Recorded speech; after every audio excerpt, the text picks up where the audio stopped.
ज्यांनी तुम्हाला फसवलं, ज्यांनी तुमच्या पाठीत खंजीर खुपसला, ज्यांनी तुमच्या सरळपणाचा आणि चांगुलपणाचा गैरफायदा घेऊन तुम्हाला मानसिक दलदलीत ढकललं, आज हा संदेश थेट त्यांच्यासाठी आणि तुमच्यासाठी आहे. तुम्ही विचार करत असाल की मी कोणाचे वाईट केले नाही, मग माझ्याच वाट्याला अशी कपटी नीच माणसं का?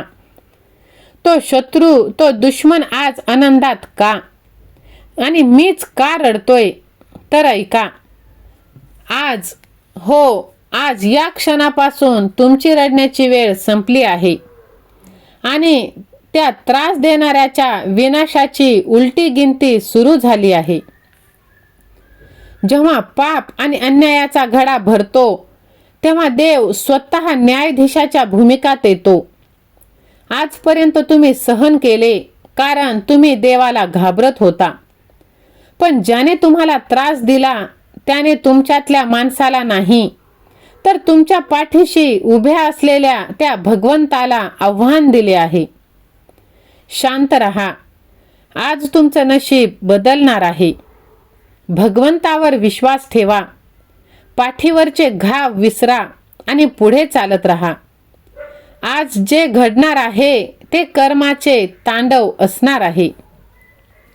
स्वामी भक्तांनो, त्रास देणाऱ्या शत्रूला वाटत असतं की तो खूप हुशार आहे.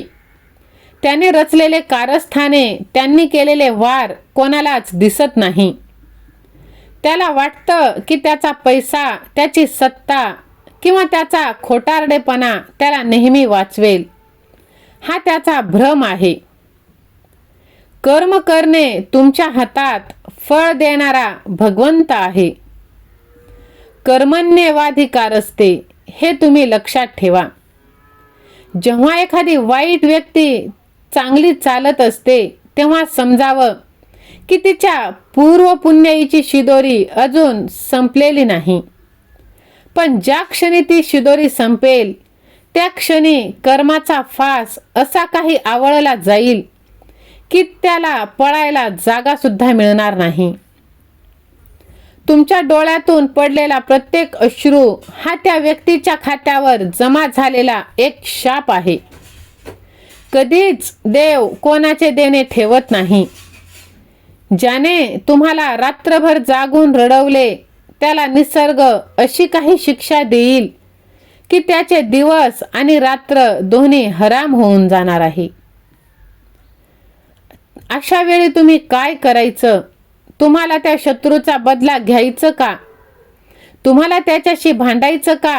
तर अजिबातच नाही. तुम्ही जर स्वतःला घ्यायला गेलात बदला, तर तुमच्यात आणि त्याच्यात काहीच डिफरन्स राहणार नाही. तुमचा न्याय स्वतः ब्रह्मांड नायक करणार आहे. सर्वस्व भगवंतावर सोपवा. जेव्हा द्रौपदीने स्वतःचा पदर सोडून दोन्ही हात जोडून कृष्णाचा धावा केला, तेव्हा देवाने अनंत हस्ते वस्त्र पुरवले आणि कौरवांची विनाशाची पायाभरणी झाली. जेव्हा तुम्ही तुमचे दुःख देवाच्या चरणी अर्पण करता, तेव्हा देव त्या शत्रूला सरळ करण्याची जबाबदारी स्वतःवर घेतो. पुढे चालत रहा. भूतकाळात अडकू नका. ज्याने त्रास दिला त्याच्या आठवणीत स्वतःचे आजचे दिवस वाया घालवू नका. तुमचे नशीब आज का बदलणार आहे? कारण आज तुम्हाला हे समजलंय की तुमचा वाली वर बसला आहे. पावले पुढे टाकत रहा. स्वतःच्या ध्येयावर लक्ष केंद्रित करा. जेव्हा मी म्हणतो की आज तुमचं नशीब बदलणार आहे, तेव्हा त्याचा अर्थ चमत्कार होणार असं नाही, तर एका मोठ्या बदलाची सुरुवात होणार आहे. आज तुमच्या मनातून त्या शत्रूबद्दलची भीती आणि राग निघून जाईल. तुम्हाला एक आंतरिक शांतता लाभणार. आज सत्याचा विजय होणार.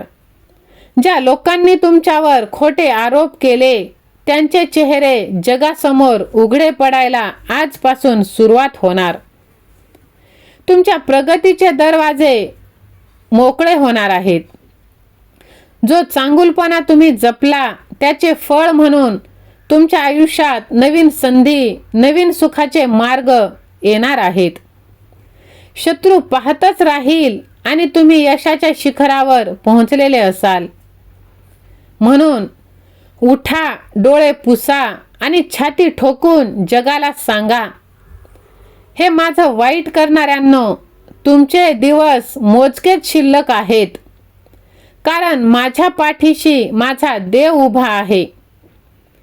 सहमत असाल तर श्री स्वामी समर्थ असे टाईप करा आणि हा व्हिडिओ लाईक करून जास्तीत जास्त शेअर करा. ज्यांनी तुम्हाला खाली खेचण्याचा प्रयत्न केला त्यांना हे माहीत नव्हतं की तुम्ही त्या मातीचे बनले आहात, जिथे जितके दाबले जाईल तितके जास्त ताकदीने तुम्ही वर याल.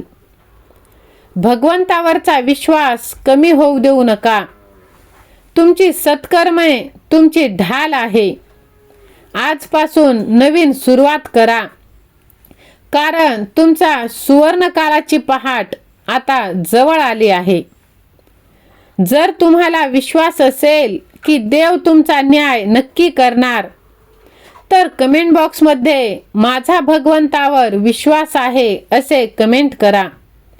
हा व्हिडिओ शेअर करा त्या व्यक्तीला ज्याला आज या धीराची गरज आहे. आणि पहा, देव तुमचं कल्याण करणार आहे. फक्त तुम्ही भगवंतावरती विश्वास ठेवा आणि पुढे चालत राहा, कारण ज्याचा कोणी नाही त्याचा देव असतो हे तुम्ही विसरू नका. खोटेपणाचा आव कायम राहत नाही. खोटेपणाचा पाया हा नेहमी वाळूवर रचला जातो. वादळाचा एकच झोत तो पाया उखडून टाकतो. आज जे लोक तुमच्यावर पाहून हसत आहे, उद्या तेच लोक त्या शत्रूची दुर्दशा पाहून तोंडात बोट घालणार आहेत. देवाच्या लाठीला आवाज नसतो, पण जेव्हा ती बसते तेव्हा माणूस थेट जमिनीवर येतो. तुमचा पराभव तुमच्या हाताने नाही, तर तो परिस्थितीच्या अशा चक्रव्यूहात अडकेल जिथे त्याला बाहेर पडता येणार नाही. विश्वास ठेवा. सुडाची भावना मनामध्ये ठेवू नका. शत्रू तुम्हाला त्रास देत आहे तर त्याचे फळ त्याला मिळणार आहे.